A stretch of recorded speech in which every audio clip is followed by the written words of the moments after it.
Hi everybody, welcome back. And if you are new, welcome. My name is Gabby. And if you've never been here before, never watched any of my videos, have no idea what I do here on my channel, I cover true crime cases, and all the cases that I cover are a little bit older. They're all basically 20 years or older. So if that's something that you might be interested in, maybe go down below, click that subscribe button, and also make sure to turn on post notifications to be notified every time that I upload. So I was recently sent a request to cover a case out of Baltimore, Maryland that still 54 years later leaves people wondering exactly what happened during a night filled with mystery. This is another Lady in the Lake case. I say another because there have been quite a few throughout modern history. Women found deceased in varying sizes of bodies of water surrounded by land. One that we previously discussed on my channel was the solved case of Hallie Illingworth, whose lifeless body was found in Lake Crescent of Olympic National Park in Washington State during the summer of 1940. It was discovered that she had been murdered at the hands of her husband, Montgomery Illingworth, who took her life in 1937. Today's case, though, occurred on the other side of the country more than 3 decades later. Unlike Hallie's case, this case never received a full conclusion. This is the case of Shirley Lee Widgeon Parker. In the year 1863, we're taking a little bit farther back because I want to give some history, the City Council in Baltimore, Maryland, approved a $300,000 loan to create a beautiful and functional reservoir in Druid Hill Park, a newly established park, but a longtime home to ancient oak trees in the area. As BaltimoreHeritage.org explains, this was already a location with an abundance of natural springs and deep ravines, so it was a perfect fit. This reservoir would not only add an extra charm to the city, but also provide acceptable drinking water. This lake is approximately 30 feet deep and still remains one of the largest earthen-dammed lakes in the country. In late spring of 1969, 2 lights in a fountain in the lake burnt out. The fountain raised about 20 feet from the surface of the water and was located about 380 feet from the shore. As a result, on June 2nd of that year, the Baltimore County Bureau of Highways sent out an electrical crew consisting of 3 men to replace the lights. During the repair, one of the men climbed up the 18-foot ladder of the fountain. He went over the rim and looked down into it. This is when he made a horrifying discovery. Face down in about 2 feet of water, wedged between pipes and lights in the 4-foot depression at the top of the fountain, the decomposing remains of a young woman were located. Local authorities were called to the scene immediately. The woman was fully clothed and had been wearing a yellow, orange, and white blouse with brown pants, a rust-colored coat, and brown knee-high boots. Her body was carefully taken out of the fountain and taken in for further examination. This woman, who they referred to as the Lady in the Lake, was not a Jane Doe for very long. They quickly identified her as being a local woman that had gone missing back in April. Her name being Shirley Lee Widgeon Parker. Shirley was a 33-year-old local woman who worked as a bookkeeper, barmaid, and waitress at the popular Sphinx Club, which was an elegant private club founded in 1946 by Charles Philip Tilghman. Furman L. Templeton, director of the Baltimore Urban League and chair of the Sphinx Club's advisory board, stated, "There's nothing there that even gives you the image. It was always so pretty, so lit up. It was a private club." Shirley herself was also a member of the Urban League, a secretary in a branch of the civil rights organization, and she also volunteered for the NAACP, which is the National Association for the Advancement of Colored People. It's an interracial American organization that was founded in 1909, with its overall goal being to abolish segregation and discrimination when it comes to people of color in America. Shirley was extremely proud to be an African American woman, and she was a passionate activist for the cause of ending racism. Shirley was described as being beautiful, vivacious, and popular. She was someone that would immediately catch your attention because her personality was simply larger than life. She was someone that definitely had no fear when it came to talking to someone new, and she would make you feel seen and heard. She was also described as a very hard worker. Her son said that at one point she had 15 jobs. I'm guessing she had a few main jobs and then she had a ton of stuff that she was doing on the side to help bring in some money. Her son David would tell the Afro-American newspaper, "My mom, she was a good mom. She was very attentive to me and my brother's needs. She was a very outspoken type woman and everybody liked her. Everybody." She had previously been married to a man who lived in Pennsylvania, who she had a son with, and the son of hers did live with his father in Pennsylvania. The two divorced, and she went on to marry a man named Joe Parker, who was a disc jockey and owner of a local record shop located on Edmondson Avenue. She had a son with Joe named David. After separating officially from Joe, Shirley went on to live with her mother and David went with her. Her sons at the time of her death in 1969 were 14 years old and 9 years old. Although Shirley had been through 2 failed marriages, she still believed in love and hoped for her fairy tale ending. She went on to become romantically involved with a 33-year-old man named Arno West. From what I have read regarding their relationship, it seems like Arno was someone who took advantage of Shirley financially. I don't want to personally make assumptions, but it seems like he did whatever he wanted to do behind her back while she paid for most everything. The main night in discussion, though, is Wednesday, April 23rd of 1969. The events of this night are, for the most part, filled with strangeness and secrecy. What exactly happened that night is still unknown, but we do know that she had gone out that night with some friends to a bar on Pennsylvania Avenue, and sometime during that night, she discovered that her boyfriend, Arno, had spent her paycheck on a pantsuit for another girlfriend of his, a woman who worked at the Social Security Administration. Shirley, as you can probably already guess, was furious. I'm sure she felt used and disrespected, and she wanted to confront Arno immediately about what she just learned. Shirley made her way to Gwynns Falls Parkway, where Arno lived with his mother at the time. Neighbors reported hearing and witnessing an extremely heated argument between the two of them that occurred on the front steps of Arno's mother's residence. A witness claimed that Arno gave Shirley a nasty blow, but Arno would later deny this to police.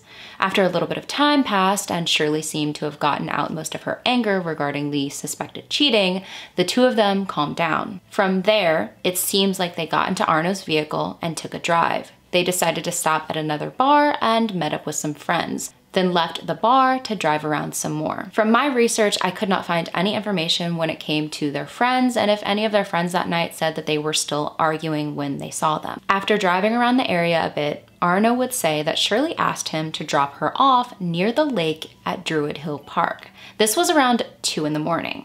The Afro-American newspaper would report that she got out of the car near Cloverdale Road near the park and started walking. The Baltimore Sun reported that Arno became worried and went after her, that when he arrived at the lake, she was on the other side of the fence surrounding the lake. Arno stated that he climbed over the fence, helped her back over the fence, retrieved her purse from the water, and climbed back over the fence himself. He stated that from there, he immediately drove Shirley back to her mother's home and then left. Shirley's mother, Teresa Wright, would later tell police that her daughter never returned home that night. Whether you are deciding to believe that Arno dropped her off back at home and she walked back to the lake, or he left her at the lake, you might be wondering why it would have even crossed her mind to head into the lake on her own if that was what happened. Shirley had actually received awards for swimming. She was an incredible swimmer. The water most likely brought her some sort of peace. That and the possible combination of alcohol, she may have wanted to separate from the stressful situation at hand and go for a dive, even if it was in an area where she was not supposed to be swimming in at the time. The time between her death and when her remains were found, also known as the post-mortem interval, was 40 days. During this time, she had been reported missing and loved ones and authorities had searched for her greatly. Now, the day after she was last seen by Arno says that he had visited the Druid Hill Park Lake and coincidentally found her purse hanging on the inside of the fence surrounding it. He brought the purse to Baltimore police immediately. Word spread quickly regarding her disappearance and a nationwide search ensued. Dozens of tips came into the department almost immediately, with one woman claiming she had even spotted Shirley locally the day after she had been reported missing, and one report claimed that she had been spotted all the way across the country in California. During this time, her mother told reporters, "It's not like my daughter to stay away without calling me or inquiring about her 9-year-old son David, who is here with me. Something awful must have happened." A supposed psychic in the area would say that Shirley was deceased. Her body would be found soon, and it, quote, would soon reveal one of the most horrible crimes in history. On May 12th, almost 3 weeks after she was last seen, the lake had been dragged in search of her remains. The 2.5-hour dragging operation proved fruitless. They found nothing in relation to Shirley. obviously due to the fact that she was not in the lake. She was lying inside the fountain of the lake. Months and months after the body was found, on October 21st of 1969, Shirley's mother, Teresa, did meet with a Baltimore medical examiner to go over the evidence in her daughter's case. Teresa had been having spine-chilling dreams that the body found in the fountain did not actually belong to her daughter. No family members of Shirley's had positively identified the body, so Teresa had her doubts. She overall held hope that maybe her daughter was still alive out there somewhere. Teresa's sister had also received a call over the summer from a woman who said, "Hello, Aunt Janie, this is Shirley," and then hung up. Teresa was also unable to verify if the clothing on the body actually belonged to her daughter because the clothing had been destroyed due to their condition after being in the water on a decaying body for over a month. The FBI reassured Teresa that the body did in fact belong to her daughter, and they verified it as a result of comparing fingerprints. What was Shirley's cause of death though? Well, due to how badly decomposed her remains were when they were located, it was almost easier for them to mark off first what her cause of death was not. They knew she had not been strangled, stabbed, or shot. They even ruled out electrocution. There also were no drugs found in her system. Dr. Edward Wilson, an assistant medical examiner, in an interview with the Afro-American newspaper stated, "There were no needle marks, and we were particularly interested in whether she died this way." Also reported to the Afro-American newspaper by Dr. Ronald Kornblum, another assistant medical examiner, he stated that it was, quote, "possible other indications of foul play had been washed or decayed away." Sergeant Roger Nolan, the supervisor of the Baltimore Police Department's cold case squad, told the Baltimore Sun, "It remains a questionable death, but it was never a murder." The overall verdict when it comes to her death is that she died as a result of hypothermia. She also had water in her lungs. According to Shirley's son, David, the autopsy stated there had been trauma to the back of her head. Many people pointed the finger at, of course, Arno West, believing that he drowned her on purpose or knocked her unconscious and hid her body in the fountain where she ultimately died as a result of hypothermia. After her body was discovered, a tip came in stating that they had seen someone on a rowboat that night in the lake. Another person came forward stating that they had seen Arno watching the fountain once with a pair of binoculars. People that just so happened to recall this information only after her remains had been located, and the public had their eye on her boyfriend. Arno was given a polygraph test and he did fail. Was this due to him withholding information, or was he simply nervous due to the fact that he knew that so many people believed he had taken the life of the loving mother of two that he had been dating for a while? It was difficult for them though to believe that even if he did knock her unconscious and get her body out to the fountain by rowboat, how he alone would have been able to lift 100 pounds of dead weight up an 18-foot ladder and then drop her into the center of the fountain. Not impossible, but it is a questionable theory. There is also a theory that she possibly tried committing suicide, that she attempted to go out to the middle of the lake, drown herself, found it a bit more difficult, and then climbed up and into the fountain, that she already had some water in her lungs and then slowly died due to hypothermia. Authorities asked Shirley's mother if Shirley had been suicidal. Teresa explained to them that her daughter loved life. The only person that told police that Shirley had been depressed in life was Arno. David told the Afro-American newspaper in 2017, "What I think happened was my mother swam out into the lake because she was an excellent swimmer. She got awards for swimming. I feel like she swam out there to clear her mind after the argument with Arno and to think about me and my brother. I think when she was ready to go, she stood up and fell back and hit her head on the spout where the water comes out, because the autopsy said she had a hole in the back of her head.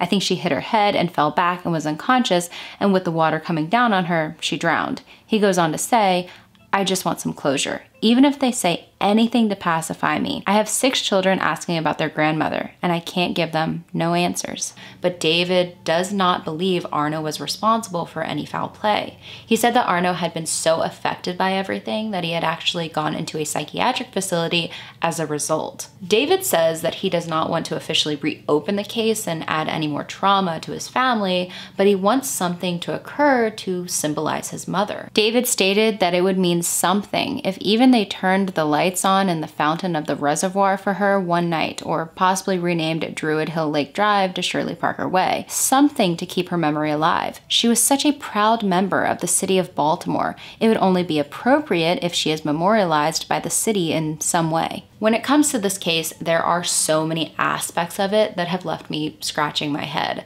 Points I am sure will be brought up in the comments. For one, did Arno actually drop her off at home that night? If he did, then that means she was so insanely fixated on the lake that she left her home and went back to the lake at Druid Hill Park. Did he possibly leave her at the park but didn't tell authorities that because he knew it would make him look more questionable, even if he had nothing to do with her death? Also, her purse. This is an insanely popular park. People are there at all times of the day, every day. How would no one have seen an abandoned purse just out in the open, even if it was just a day later? Arno was the only one who told authorities that Shirley dealt with depression. To top it all off, her body was found wedged between pipes and lights up in the top of that fountain. All the puzzle pieces just do not fit accordingly. All of the puzzle pieces with this one do not fit accordingly. In the end, her death has never been ruled a homicide. It continues to be classified as a suspicious death. There is always the debate when it comes to a disappearance or a murder case or just a death in general, whether it's better to know or to not know. Whether it's better to know all of the facts so you're not left with any questions, or whether ignorance is bliss and it's better to just not know the gruesome reality of the situation. I do personally agree with her son, and I think that there should be some sort of memorialization when it comes to Shirley in that area. I hope that overall someday the city agrees to that and that can be done. Thank you all for taking a little bit of time out of your day to hear about Shirley's case, and if there are any other cases that you possibly want me to cover here on my channel, make sure to send those over to gabulosiscaserequests@gmail.com. I hope you all have an amazing rest of your day. Stay safe like always, and I will see you all in the next one.